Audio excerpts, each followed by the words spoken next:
I think that there's a number of common traits that are shared among successful gamblers. But one of the most important things, maybe the most important of them all, is this. And you've heard me say this many times in the 15 years since I developed these sites and gave birth to them, and here on the Video Report over the past 7 years. And it's one simple phrase.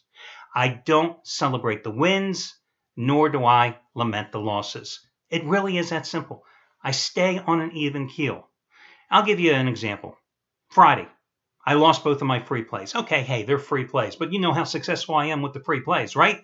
But more importantly, my 15 dime best bet release on Friday night was San Francisco on the run line with Jake Peavy at home against Philadelphia, and it looked great until the Giants bullpen started walking Phillies left and right. And Philadelphia, a team that had done offensively nothing in that entire game, scores 2 runs in the top of the 8th inning. And suddenly my run line win turns into a 5-4 win. And, well, that's a run line loss in anybody's book. Saturday, totally different story. Give you 2 beautiful free plays. Pittsburgh as a nice dog, and also cashing in with the Colorado Rockies as well. And, of course, my 15 dime best bet. I took game 2 of the doubleheader with Baltimore and Tampa. Now, listen, betting a second game of a doubleheader is a tough thing because you don't know what the outcome is going to be in the first game. You don't know if there's going to be a significant injury. You don't know where the pendulum's going to swing in terms of momentum. But I told you yesterday, if you got that play, which is one of the featured discounted plays here at the site, I told you to go ahead and bet the game early because I anticipated Baltimore winning the opener. And if they did, that line would probably bump up another dime, which it did. So get your play in early, which you should do anyway, because 99% of the time you should always bet the favorites early and the underdogs late. And it worked exactly as planned. 3-0 sweep, right? Orioles win it 8-6 over struggling Tampa after going 0-3 on Friday. What did I do differently? Absolutely nothing. But on Friday night, after the Phillies scored those 2 meaningless runs for them that cost me and you on Friday night, did I throw my TV out the window? Did I mutter my favorite profane word? Yes, most likely I did do that, and then it was over.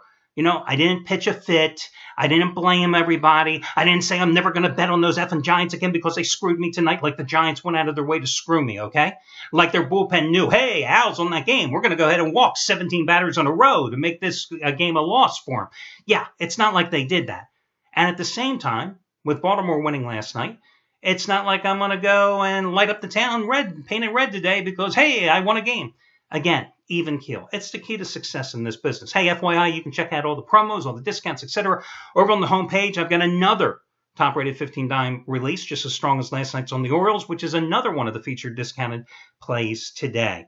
Okay, let's get to your complimentary plays. First one, I'm going to take the Yankees minus $1.10 on the run line at home today against the Minnesota Twins. Now, listen, Nathan Eovaldi, he has not pitched well of late, and that is probably a huge understatement, okay? Last Sunday in Minnesota, gave up 4 runs, 6 hits, and walked 2 batters in 5 1/3 innings. In 4 June starts, he's 0-2 with an earned run average of 9.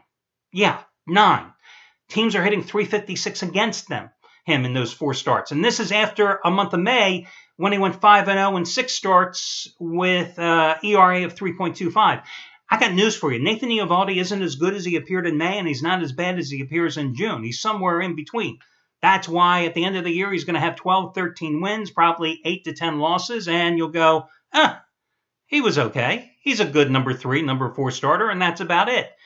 But I'm willing to back the Yankees in this spot today, especially since they're 5-1 in the series against the Twins, home and away, over the past 2 weeks, especially since they've won 6 of their last 8 games overall, and especially since Minnesota's going with Tyler Duffey on the hill. Listen, if you think Nathan Eovaldi has had it bad, you haven't seen the numbers of Tyler Duffey.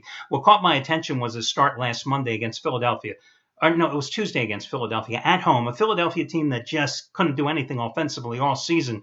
He couldn't even get through into the 4th inning. I mean, in 3 innings, he gave up 3 homers, 7 hits, and 6 runs.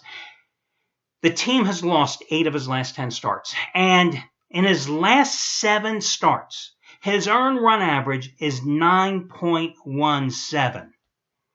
Twins are 8-26 on the road. I have no problem laying the 1.5 runs with the Yankees in this particular spot. Why the hell not? There were other games I considered today. Miami on the run line with Jose Fernandez, 23-1 lifetime at Marlins Park with a 1.48 earned run average, with the Cubbies losing 5 of their last 6. But playing the Marlins on the run line, even though I could take back a tremendous price of plus $1.65 on them, doesn't exactly inspire a lot of confidence, considering that Stanton struggled here for the past 2 months, and that lineup simply isn't producing on a consistent basis. And let's face it, although the Cubs haven't produced either, they've got the power. That could be like a 2-1, 3-2 game, and I could be on the wrong end, and that matters even if it's a free play. Another game I considered, however, today, I would go ahead and take the Texas Rangers at home at a very cheap price against the Boston Red Sox. It was only, 4 weeks ago where, it seemed like day after day I was either taking the Red Sox as a premium best bet, or I was giving them here on the free play because their lineup. You had Bradley, and you had Mookie Betts and David Ortiz and all these guys on these incredibly long hitting streaks. Well, the Red Sox aren't hitting that way right now, and more importantly, they aren't pitching well either as a team. And you got Clay Buchholz going today. Now, he has been shuttled back and forth between the bullpen and the starting rotation. And I really believe, from what I've read also in the Boston papers from the beat writers, that if the Red Sox had anybody else, they want to be starting Clay Buchholz today. But they're giving him another start today. His earned run average on the road this year is 6.14. Gee, that's not too good. But then again, overall, home and a road, his ERA is 5.8 on the year. The Rangers have won each of Martin Perez's last 6 starts, and hell, they're on a nice little roll here at home. They blew a lead in Friday's opener, should have won that game. Came back and held on for yesterday's win. They've won 26 of their last 34 games overall, and they've also won 27 of their last 39 at home. So I'm going to go with the Rangers as a cheap chalk price today as your other complimentary play to go along with the Yankees on the run line. That'll do it, guys. I wish you well, and I'll talk to you again on Monday when we do this one more time.